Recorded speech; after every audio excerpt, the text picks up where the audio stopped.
उनको लगा कि मर चुके हैं, तो उनका एक जो पाकिस्तानी जो कमांडर था उसने अपने जवानों को आदेश दिया कि इनको रीचेक करो, इनमें से कोई जिंदा तो नहीं है। तो उनके पाकिस्तान के 2 सैनिक आए, आकर के हमारे जवानों के शरीर के अंदर गोलियां दागने लगे। तो मैं बेहोश था, लेकिन इतना बेहोश नहीं था कि उनको सुन ना सकूं या देख ना सकूं। तो जब मेरे सामने वाले साथी को जो सीने में आकर 4-4, 5-5 जो राउंड के ब्रस्ट मारे, डेड बॉडी ऐसे उछलती थी ऊपर की तरफ, सामने वाले को मारा, बगल वाले को मारा, मैं भी इस तरह से ऐसे पड़ा हुआ था। उसने फर्स्ट में यहां पर ब्रस्ट मारा, फिर मेरे पैर में 2 जगह पे मारा। उसको मैं देख रहा हूं कि धुआं निकल रहा है, लेकिन उस गोली की पीड़ा को चुपचाप पड़ा सहता रहा और उनको यकीन हो गया कि इनमें से कोई जिंदा नहीं। फिर बहुत गालियां दी, बूट की ठोकरें मारी। फिर काफी देर के बाद में उनका जो कमांडर था उसने बोला कि इनके वेपन उठा लो, और नीचे जो हिंदुस्तान का पोस्ट है उसके ऊपर दूसरे जो उनके साथी थे उनको सूचना दिया, उसके ऊपर कब्जा हमला कर दो।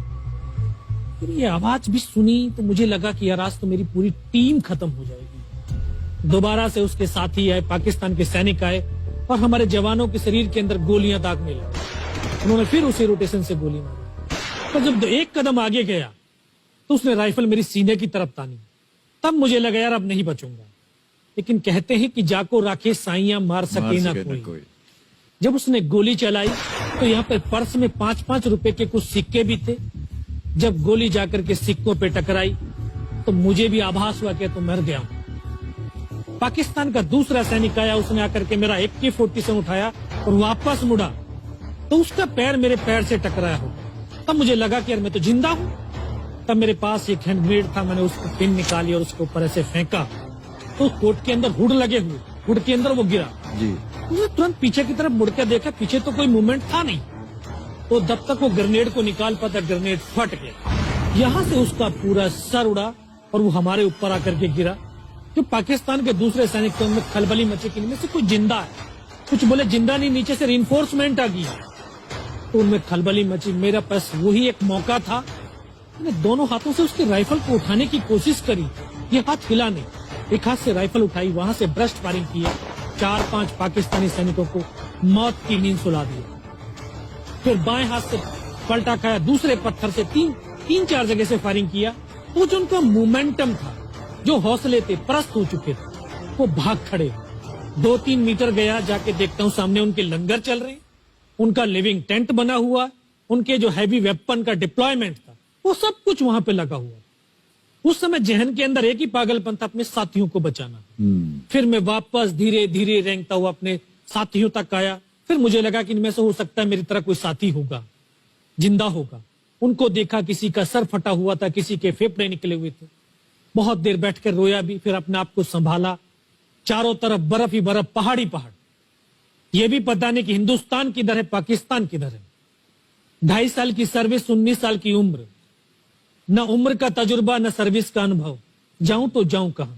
मैं बहुत 500 मीटर लगभग नीचे रोल करता हुआ आया और अपने साथियों जो नहीं चढ़ पा रहे थे दुश्मन की भारी फायरिंग की वजह से, वहां तक पहुंचा। फिर उनको उन्होंने मुझे पकड़ा, वो फर्स्ट एड दिया।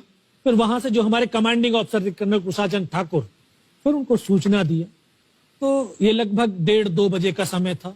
वहां से फिर कमांडिंग ऑफिसर तक मुझे ले जाया गया। फर्स्ट एड तो हुआ, लेकिन ब्लड इतना निकल चुका था कि दिखाई देना बिल्कुल बंद हो गया था। जब उनके पास पहुंचा तो उन्होंने बोला, बेटा मेरे को पहचानता मैं कौन हूं? बस अब आवाज सुनाई दे रही है। बोला, मैं तेरा कमांडिंग ऑफिसर कर्नल कुशालचंद ठाकुर। मैं जय हिंद साहब, बहुत तेज सर्दी लग रही है। तो उनका जो लिविंग टेंट था उसमें के अंदर लेटाया, 3-4 स्टॉप जलवाए, थोड़ी सी गर्मी महसूस हुई। मैं साहब थोड़ा सा पानी पिला दो। बोला ठीक है, पानी पिलाते हैं। तभी डॉक्टर साहब आ गए, उन्होंने ग्लूकोज की बोतल पिलाई, थोड़ी सी एनर्जी महसूस हुई। उन्होंने बोला, बेटा कुछ बता सकता हूं? मैं कहा सब बता सकता हूं। तो उनको बताया कि सर ऊपर ये घटनाक्रम हुआ है और ये वहां की इंफॉर्मेशन है। तो लास्ट में उन्होंने बोला कि बेटा जवान की रिक्वायरमेंट क्या है? मैं कहा साहब जवान की रिक्वायरमेंट अम्निशन और फील्ड पट्टी की है। बोला खाने के लिए नहीं चाहिए, सब भूख नहीं लगती। बस इतना कहते कहते तभी डॉक्टर ने कौन सा इंजेक्शन लगाया, फिर मुझे पता नहीं कहां पर। फिर होश आया 3 दिन बाद, देखा ऊपर पंखा चल रहा है।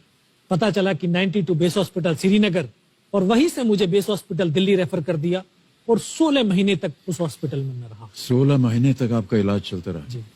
और वहीं पर हॉस्पिटल में ही मुझे पता चला कि 15 अगस्त 1999 को जब ये परमवीर चक्र का जो अनाउंसमेंट हुआ तो वो वहां पर ही मुझे पता चला। या सर